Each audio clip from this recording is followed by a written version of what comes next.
I've been able to become a top 2% producer with over 124 million streams. And in this video, I'm going to walk you through what I did differently from the other 98% and how you can do the same thing without quitting and failing. Let's start by looking at why most producers actually quit. I could go into detail and do a bunch of notes and stuff and talk about it, but one thing that represents this way better than I could ever represent it is this picture right here. Now, you might see this picture and think, what the fuck is he on? What does he mean? This is basically the journey that most of us producers go through. And this is the journey that everybody goes through whenever you embark on a new opportunity. So, whenever you embark on a new opportunity, there's 5 stages that you go through.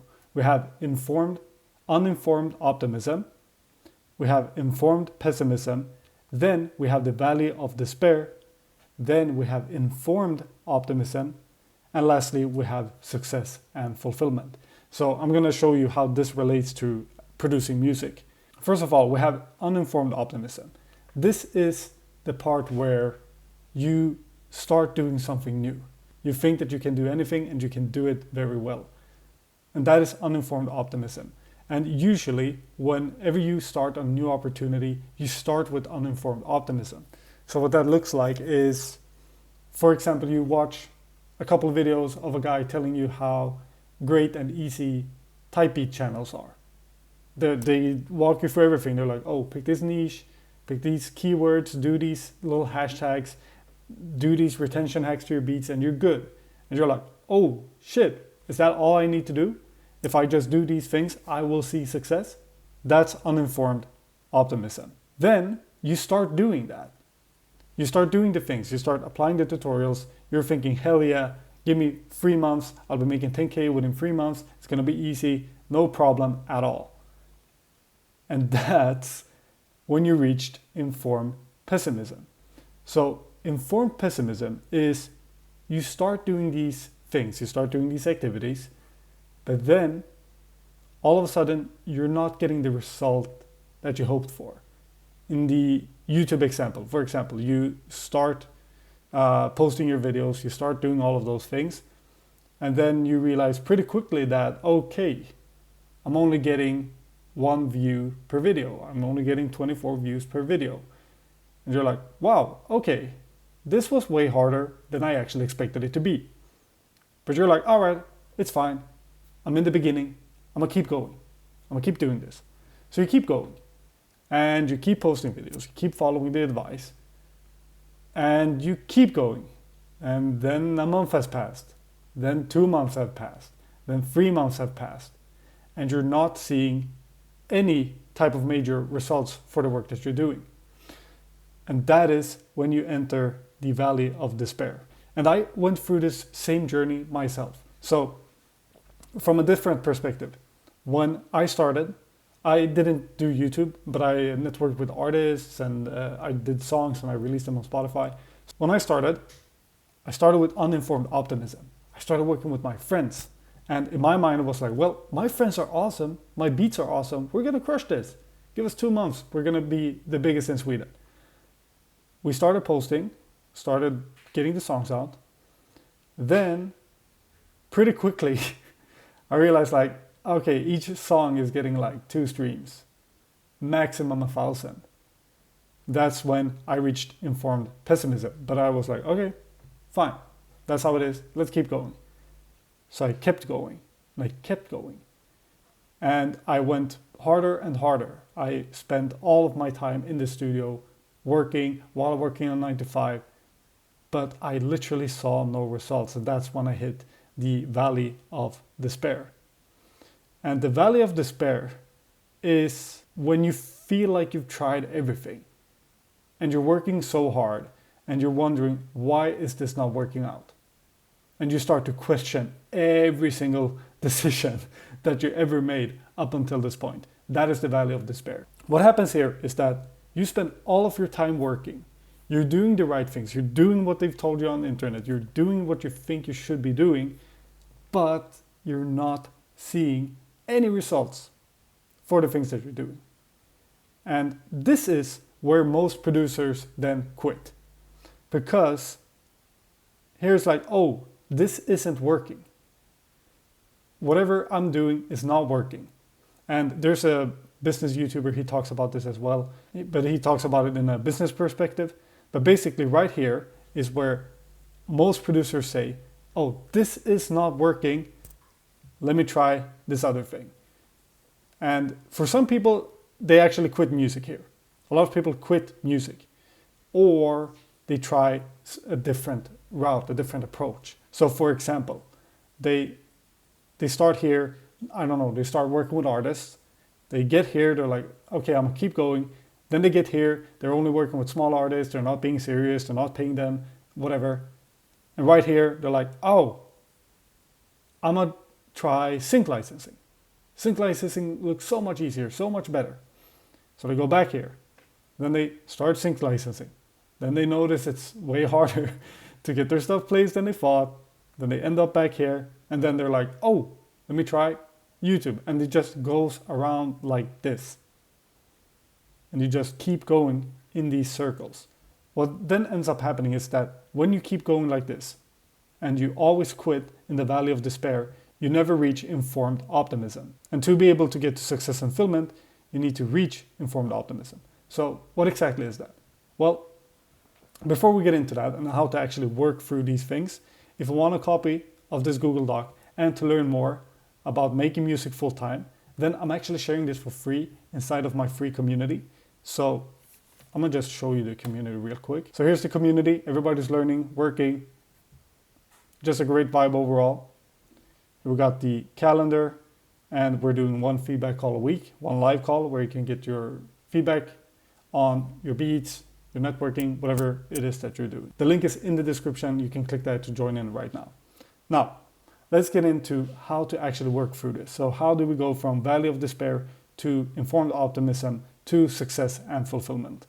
Now, what happened for me was I was doing this. I reached informed pessimism right here, and then I just kept going. Then I went into the valley of despair. And the valley of despair for me was that I literally spent 1 year living in the studio. I sacrificed my social life, I sacrificed my well-being. I was living off of frozen pizzas, sleeping very badly, and just doing every single thing I could to make this work. And this went on for a year. Literally a full year, if not even a little bit more, where I was not seeing any money from this. I was not seeing any type of success from this. I was just in the valley of despair, working and grinding, and honestly not feeling very good about it. But the reason that you get here is because the valley of despair is caused, is caused by skill deficiencies. So think of it like this. If you had all the knowledge in the world, all the skill in the world, you would be able to do anything just like that. For example, if you knew right now how to edit perfect photos, you knew how to market that perfectly, you knew exactly how to go about it, and you had the skills and the knowledge needed, then you would be able to start a photo editing business in no time, and you would be the most successful at it.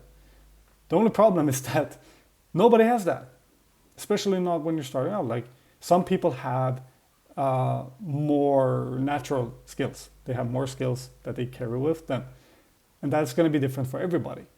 But the valley of despair is just caused by you not having the skills necessary to see success. And the way that you get these skills is, first of all, by information, but also applying that information and then applying it again and again and then again and again, so that you actually apply it the right way. For example, we can take this from a beat making perspective.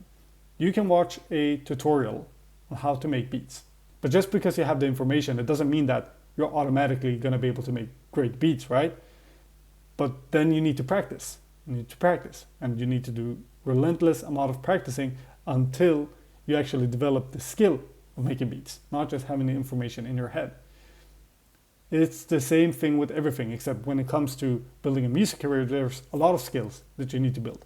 And in my case, since I went through the one-on-one networking route and like working with artists, releasing songs, I had a bunch of skill deficiencies. One of them were, first of all, my beats weren't good enough. Second of all, my network wasn't good enough. I didn't have access to people who actually had motion and actually could make big songs so that I could make money. I didn't have those things. I also had a lack of belief in myself, which caused me to perhaps not pursue certain opportunities as I should have. And these are all deficiencies. And these are all things that can be trained and can be solved. And the beautiful part about the Valley of Despair is that it actually exposes these weaknesses, these deficiencies very well. And it gives you the opportunity to figure them out and work on them. It's just that it's very important that you actually work on them, because otherwise you'll never get here and you'll never get here. For me, it was like, at first I just kept droning on. But when you just keep droning on and you keep executing, you keep doing, it becomes so painful after a while because you're not seeing any results that you're starting to think, okay, there's got to be a better way to do this. And then you figure out a better way, or you figure out what's actually wrong. And when you figure that out, you gain skill. So for example, I noticed that a lot of my beats weren't getting picked. I would send out beats or I would play beats in the studio session and maybe 1 out of 20 would get used. And then that tells me like, okay, something is wrong here. People don't want to use my stuff. So what I then did was that I started breaking down and analyzing top 50 records, and I understood what they did well that I wasn't doing, and then I started implementing that in my own music. And then all of a sudden, people started picking more beats. Sometimes they would even record 2 songs on my beats, or I would be able to make a beat in a session and it would be an instant match.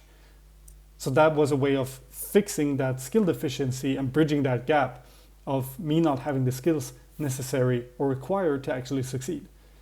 Then, as I mentioned, the artists, the network. I'm actually not working with people who have motion, that have the capability of succeeding. So then it became a question of, okay, how do I find them?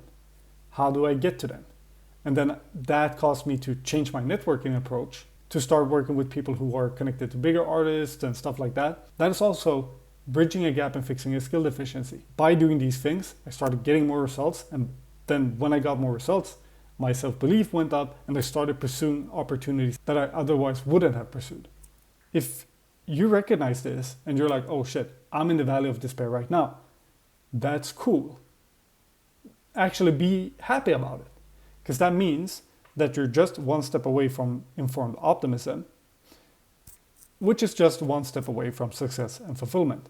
So what informed optimism looks like is you started doing these changes. You perhaps started changing the way that you make your beats. You started changing the way that you network, and you start seeing slight results. And then you're like, oh, okay, got it. This is what it actually takes. This is what I need to do. Now I know what I need to do. I know how to do it. I just need to do it better and better and better over time and get more skilled at it. And then you start doing that. Then you start climbing. You can see this little stick figure. He's climbing upwards because he now knows like, okay, this is what's required. This is what I need to do. Now let's do that. And then you start climbing upwards, and that's when you reach success and fulfillment. Another word for this thing is called the dip. And use the dip as a way to identify and fix skill deficiencies and fix the areas in which you're lacking. Because one huge mistake that I did was that I blamed this on circumstances, or I blamed this on other people. But it doesn't help. So for example, there was a producer who came out and he skyrocketed pretty quickly. And for me, I was watching that and I was like, well, he only did that because he knew so-and-so and he knew this guy and he was lucky or whatever. But then it's like, instead of doing that, then I realized, okay, wait, he actually knew so-and-so. He got lucky because he did this thing. And then it's like, okay, cool. How can I emulate that? How can I replicate that? How can I do that myself? It's about taking full ownership and responsibility about the position that you're in, and then figuring out, okay, what do I need to do to fix this? Not what others needed to do, or, oh, I shouldn't have to do this. It shouldn't be this hard. Well, it is now. It is this hard. So what are you gonna do about it, and what are you gonna do to fix it?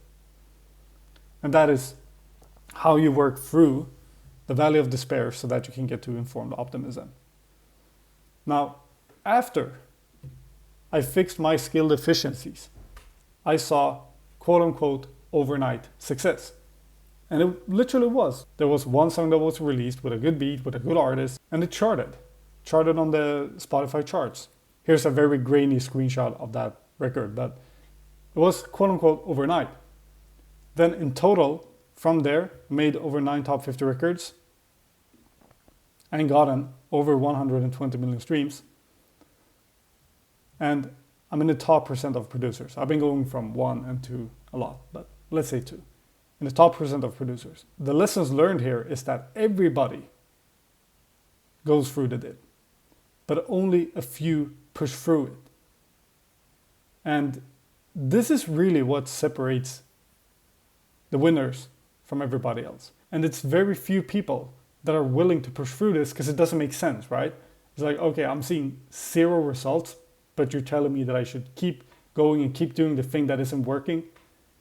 Perhaps yes, because it might just be you that's not able to make it work. And that's totally fine. But yeah, as I was saying, only a few push through it. And the dip, it's not failure. Valley of despair is not failure. View it as training. It's boot camp. You're learning and you're gaining the skills that are necessary for you to succeed. Before I end this video, I want to leave it on a positive note. So if you're in that tough season right now, just keep going. Because when you keep going, you're going to eventually reach success. But learn to smile through this, because this is the story that you're going to tell people when they ask you how you did it.